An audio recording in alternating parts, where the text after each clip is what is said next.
It has been hidden behind COVID for the last few months, but it hasn't gone away. You have to be willfully in denial not to see the damage already done and not to be concerned at what it might mean for our future. Brexit divided England and Wales from Scotland and Northern Ireland.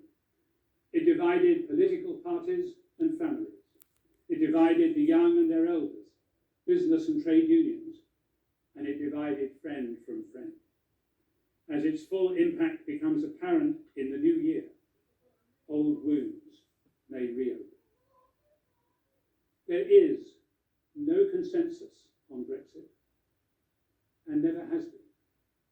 It was a bitterly divisive policy and uncorked a populism that may be difficult to quell. The referendum debate was unlike any that I have known before. Emotion overcame reality, and in the search for hearts and minds and votes, fiction defeated fact and fostered a belief in a past that never was, whilst boosting enthusiasm for a future that may never be.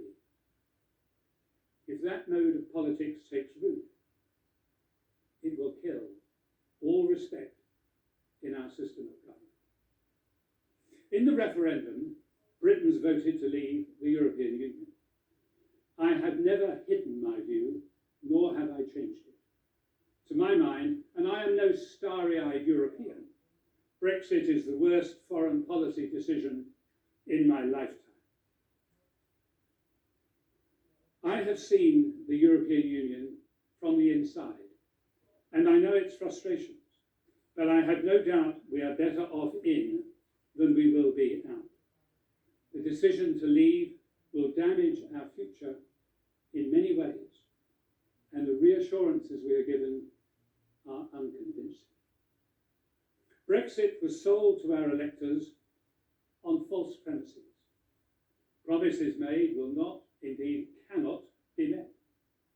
To leave the European Union, to separate ourselves from our neighbours, was sold as, I quote, regaining sovereignty. But it is, and will prove to be, a long and painful ball and chain on our national well-being. After the referendum, Brexit supporters did not even bother to argue the merits of their case. Why should they? It was, I quote again, the will of the people.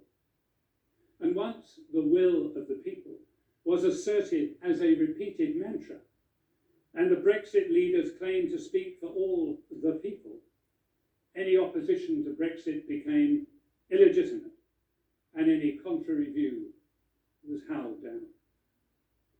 Free speech for those who supported remaining in the European Union came at a price. They were pilloried as Ramonas and much worse. Sticking to long-held principles and long-held policies and warning of clear dangers ahead was suddenly depicted as sour grapes by sore losers.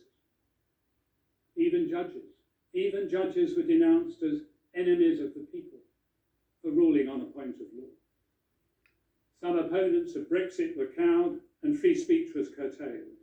It was shameful. No democracy should find itself in such a position, least of all as mature a democracy as our own.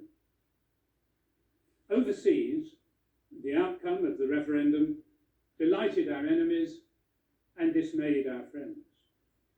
As our nation voted against its history and its self-interest, a bemused world looked on, and it wondered why we had chosen to become poorer and less influential.